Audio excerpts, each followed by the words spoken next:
እሱ የማይረባ ሰው ነው። እሷ የማትረባ ሰው ነች።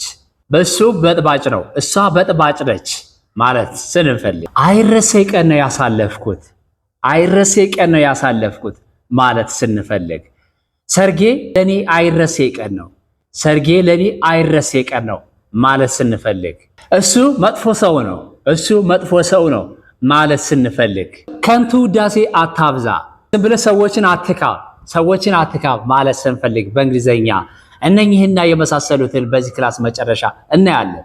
እነኚህና ተዛማጅ ጉዳዮችን በዚህ ክላስ መጨረሻ እናያለን። እስከ መጨረሻው አብራችሁ እንድትቆዩ ከወዲሁ ላሳውቃችሁ ፈልጋለሁ። I am Qidus with Express English and I kindly request you to stay until the end of this class. Thank you. So, let's get started our today's class. Black sheep. Black sheep. What does it mean? Black sheep. Black sheep ማለት ጥቁር በግ ማለት አይደለም። ጥቁር በግ ማለት ሳይሆን በጥባጭ ማለት ነው።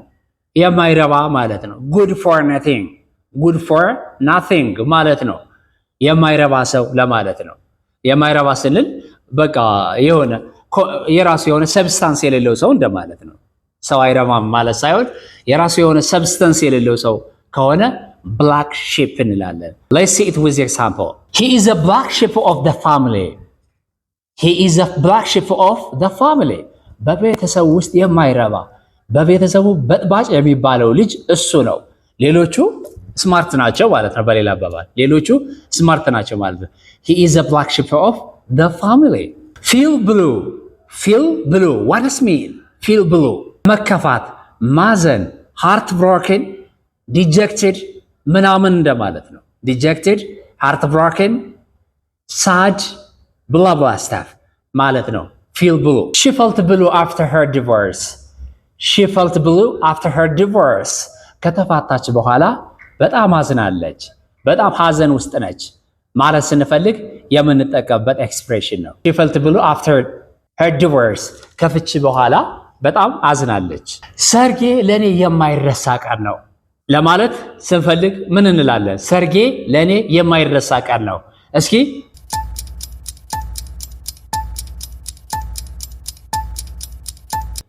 እሺ እንደዚህ ብላችሁ መልሳችሁ ይሆናል እርግጠኛ ነኝ። My wedding is unforgettable. My wedding is unforgettable ብላችሁ ይሆናል። ተጨማሪ ደግሞ ምናልባትም ላታቋት የምትችሏት ደግሞ ልጨምርላችሁ። Red letter day. Red letter day.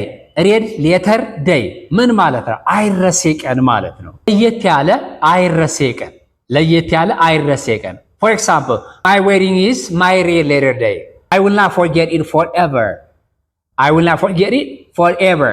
መቼም ቢሆን ልረሳው አልችልም። wedding wedding አንዳንድ ጊዜ በስህተት wedding ተብሎ ተጽፎ ያለው wedding W E E D I N G ተብሎ ተጽፎ ያለው ሰርግ ለማለት ይሄ ሰርግ ማለት ሳይሆን አረም ማለት ነው። ይሄ አረም ማለት ነው እንጂ ሰርግ ማለት አይደለም። ስለዚህ wedding wedding not wedding. okay not wedding ተጽፎም ሆነ ስትናገሩ wedding አጻጻፉን እያያችሁ wedding. My wedding is a related day for me. አይረሴ ቀን ነው። It is unforgettable day ማለት ነው። በሌላ አባባል በፎርማል እንግሊዘኛ በመናቀው my wedding is unforgettable for me እንደማለት ነው። እሱ መጥፎ ሰው ነው። እሱ መጥፎ ሰው ነው። He is a bad person ልንል እንችላለን። He is a bad person ልንል እንችላለን። ተጨማሪ ደግሞ he is a bad egg. He is a bad egg or she is a bad egg. bad egg የተበላሸ እንቁላል የተበላሸ ለማለት ነው። እና መጥፎ ሰው ነው ማለት ከፈለግን ምን እንላለን? He is a bad egg. He is a bad egg. መጥፎ ሰው ነው፣ መጥፎ ሰው ነች። She is a bad egg. not egg. not egg. egg. egg. not egg. For example, ignore him. He is a bad egg. ignore him. He is a bad egg. መጥፎ ሰው ስለሆነ ችላ በለው፣ ተው ከግምት ውስጥ አታስገባ። ወይም ደግሞ የሆነ ባህሪው አትስተው፣ መጥፎ ሰው ስለሆነ ዝም ብለህ just leave him, forget him እንደማለት ነው። ignore him. He is a bad egg. ignore him. He is a bad egg. እሱ መጥፎ ሰው ነው፣ ተው ዝም ብለህ የሆነ ናቅ አድርገህ ተው ማለት ስንፈልግ ማለት ነው። እሱ ከንቱ ውዳሴ ያበዛል፣ ከንቱ ውዳሴ ያበዛል። ወይም ደግሞ ይህ ከንቱ ውዳሴ ነው ብላ በተር ታውቃላችሁ አይደል? በተር ቅቤ። ከዛ ፍሬዛል ቨርብ እናድርጋት። ፍሬዛል ቨርብ እናድርጋትና አፕ እንጨምርባት። better up ከንቱ ውዳሴ ማብዛት ማለት ነው። ዝም ብሎ መካብ፣ አላስፈላጊ ሰውን መካብ፣ እንደዚህ ነው እሱ እንደዚህ ነው ምናምን እያልን መካብ ካበዛን፣ ማወደስ ካበዛን ምን እንላለን? better up እንላለን። better up don't better up yourself don't better up yourself ራስህን አትካብ፣ ራስህን ከንቱ ውዳሴ አታብዛ። ራስህ ላይ ዝም ብለህ ራስህን መካብ አታብዛ። ራስህን ከንቱ ውዳሴ በራስህ ላይ አታብዛ። አንተ እንደምትለው አይደለህም ማለት ነው። in a sense አንተ እንደምትለው አይደለም። don't better up yourself don't better up yourself coach potato what does mean coach potato what does mean ምን ማለት ነው?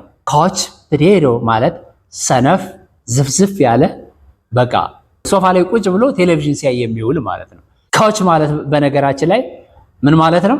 ኮች ማለት ሶፋ ማለት ነው። ስለዚህ ሶፋ ላይ ዘጭ ብሎ ቴሌቪዥን ሲያይ የሚውል ጠንካራ ያልሆነ ሰነፍ ዝፍዝፍ የምንለው ማለት ነው። ልቡ ለስራ ያልተነሳሳ ሰው ኮች ፖቴቶ he is a coach potato he is a coach potato he is a coach potato or she is a coach potato እሷ ዝፍዝፍ ነች፣ እሷ ሰነፍ ነች፣ እሱ ሰነፍ ነው። he is a coach potato or she is a coach potato ባለፈው ስለ ካሽ ያቀረብኩላችሁ አጭር ቪዲዮ ነበረች። ተጨማሪ ልጨምርላችሁ። ለምሳሌ አንድ ሰው የገንዘብ እጥረት አለብኝ ማለት ብንፈልግ ምን እንላለን ብለናል? ያላያችሁት ካላችሁ ምናልባትም ካያችሁት ደግሞ ተጨማሪ ልጨምርላችሁ። I am short on cash ብለናል። I am short on cash ብለናል። እንደገና ደግሞ I am short on money I'm short on money ምናምን ብለናል። I get short on money ምናምን ብለናል። አሁን ደግሞ ሌላ ጨምርላችኋለሁ። strap for cash የገንዘብ እጥረት ያለበት strap for cash የገንዘብ እጥረት ያለበት for example I am strapped for cash የገንዘብ እጥረት አለብኝ። የሆነ ነገር ለምን እንደዚህ አታደርግም? ለምን እንደዚህ አትሰራም? ለምን ቢዝነስን አትቀይርም? ምናምን ቢሏችሁ ቢዝነስ ለመቀየር የሚያስችል ገንዘብ ከሌላችሁ ምን ልትሉ ትችላላችሁ? I am strapped for cash or I am short on cash የገንዘብ እጥረት አለብኝ ማለት ነው። I am strapped for cash can you lend me some money የተወሰነ ገንዘብ ልታበድረኝ ትችላለህ ማለት ስንፈልግ ማለት ነው። ሶ በተለያዩ መንገዶች የተለያዩ ኤክስፕሬሽንስ መጠቀም እንችላለን። እንደዚህ እያልን እንግሊዘኛችን እያዘመንነው ስንሄድ እያሳመርነው ስንሄድ ደረጃውን ከፍ እያደረግነው ስንሄድ አድቫንስ ስናደርገው በዚህ መንገድ ለምሳሌ he is bad ከምንል he is bad egg ብንል የተሻለ ይሆናል አይደል እንዴ?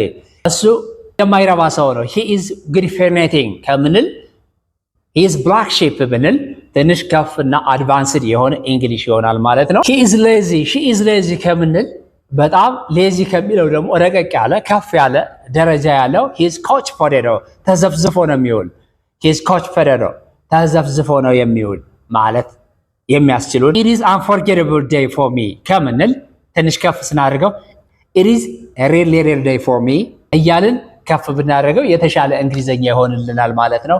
ሁሉ ጊዜ ቪሺየስ ሰርክል ከምንሆን ሁሉ ጊዜ ተመሳሳይ እንግሊዘኛ ከምንናገር በዚህ መልኩ ማስተካከል እንችላለን።